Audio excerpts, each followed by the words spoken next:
ക്ഷേത്രത്തിന്റെ ഭാഗമായി നടക്കുന്ന പൂരത്ത് ഹൈന്ദവ ചിഹ്നങ്ങളല്ലാതെ പിന്നെ എന്താ കാണിക്കേണ്ടത്? ഇവിടെ തൃശ്ശൂർ പൂരമാണ്, പാർട്ടിയുടെ പ്ലീനമല്ല അവിടെ നടക്കുന്നത്. ആ പൂരത്തിൽ തീർച്ചയായിട്ടും ഹൈന്ദവ ചിഹ്നങ്ങൾ ഉണ്ടാകണം. ഉണ്ടാകാതിരുന്നാൽ അത് പൂരമാകുന്നില്ല. നെറ്റിപ്പട്ടം കെട്ടിയ ആനകൾ, അതുപോലെയുള്ള തോരണങ്ങൾ, അതുപോലെ കുടമാറ്റം, അതുപോലെ ഒരുപാട് കാര്യങ്ങൾ ഹൈന്ദവപരമായ സമ്പ്രദായത്തിന്റെ ഭാഗമാണ്, ആചാര അനുഷ്ഠാനങ്ങളുടെ ഭാഗമാണ്. അത് വേണ്ടെന്ന് പറയാൻ ഇയാൾ ആരാ? അല്ലെങ്കിൽ തന്നെ ദേവസ്വം മന്ത്രി പലപ്പോഴും നമ്മൾ പറഞ്ഞിട്ടുണ്ട്, ഈശ്വര വിശ്വാസമില്ലാത്ത ഒരാൾ. ശബരിമലയിൽ ഈ മഹത്തായ ആ മകരവിളക്ക് സമയത്ത് അവിടെ കൈ കെട്ടി ഫുട്ബോൾ കളിയാൻ നിന്ന ആളാണ് ഈ വാസവൻ. അത് പറയാൻ എന്ത് അധികാരമുണ്ട്? ഞാൻ ചോദിക്കട്ടെ, അവിടുത്തെ MP ആയ സുരേഷ് ഗോപി വേദി വിട്ട് പോയതിനു ശേഷമാണ് ഈ അഭിപ്രായങ്ങൾ വന്നത്. അവിടെ അദ്ദേഹം ഉള്ള സമയത്താണെങ്കിൽ ഞാൻ കൃത്യമായ മറുപടി അവിടെ എന്ന് പറയുന്നത്. പൂരം വിശ്വാസികൾ അതിന്റെ ആചാര പെരുമയോടുകൂടി തന്നെ നടത്തും. അതിൽ CPM-ന് എന്ത് കാര്യമാണ്?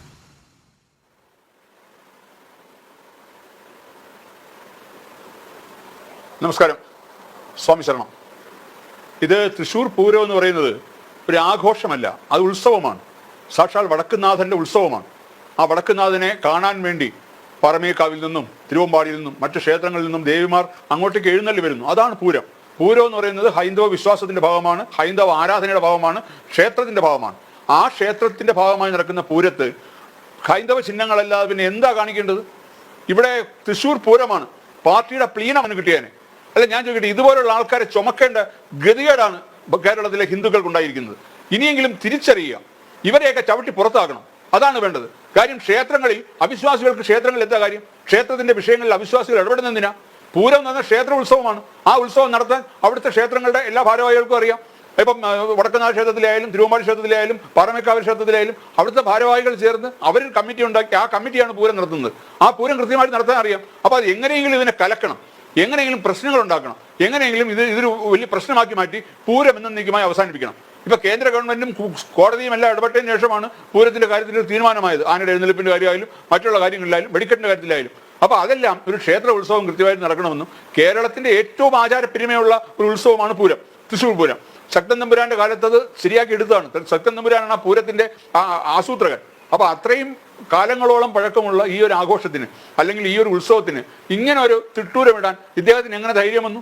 അപ്പൊ എന്താണ് ഹിന്ദുക്കളുടെ കാര്യത്തിലും ക്ഷേത്രങ്ങളുടെ കാര്യത്തിലും ഉത്സവങ്ങളുടെ കാര്യത്തിലും ആചാര അനുഷ്ഠാനങ്ങളുടെ കാര്യത്തിലും എന്ത് വൃത്തികേടും പറയാം എന്നുള്ളൊരവസ്ഥയിലേക്കാണ് CPM എത്തിയിരിക്കുന്നത്. ഇത് അവരുടെ ഒരു അവസാനത്തെ ആണിയാണിത് കേട്ടോ.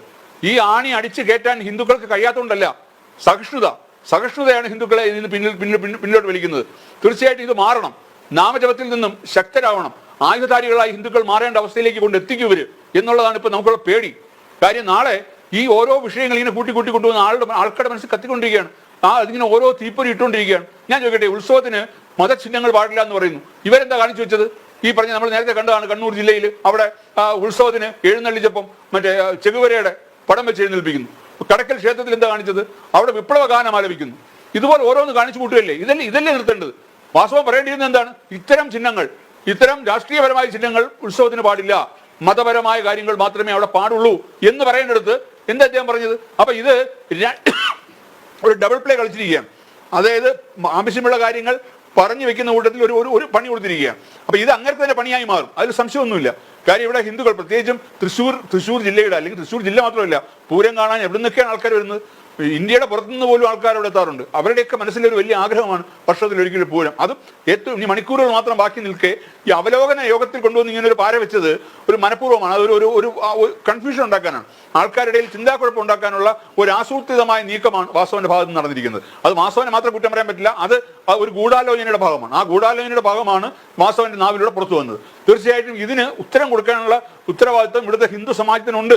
അത് ചെയ്തിരിക്കും. അവിടെ ഹിന്ദു ചിഹ്നങ്ങൾ കാണിച്ചിരിക്കും, ഹിന്ദു ചിഹ്നങ്ങൾ അവിടെ എഴുന്നള്ളിച്ചിരിക്കും. അത് തടയാനുള്ള ധൈര്യം ഈ വാസവനോ അല്ലെങ്കിൽ പിണറായി മന്ത്രിയുടെ മന്ത്രിസഭയ്ക്കോ ഉണ്ടോ എന്ന് നോക്കട്ടെ. ഇവിടെ സ്വാഭിമാന ഹിന്ദുക്കൾ ഉണ്ടെങ്കിൽ ആ പൂരത്തിന് ഹിന്ദു ചിഹ്നങ്ങൾ, ഈശ്വരന്മാരുടെ ചിഹ്നങ്ങൾ, മഹാദേവന്റെ ആയാലും ദേവിയുടെ ആയാലും അല്ലെങ്കിൽ ശ്രീരാമന്റെ ആയാലും എല്ലാ ചിഹ്നങ്ങളും അവിടെ എഴുന്നള്ളിച്ചിരിക്കും. ആ ചിഹ്നങ്ങളെ തടയാനുള്ള ധൈര്യം ഇവരുടെ പോലീസിനുണ്ടോ എന്ന് നോക്കാം. അപ്പൊ നമുക്ക് കാണാം പൂരം എന്തായി തീരുമെന്നുള്ള കാര്യം.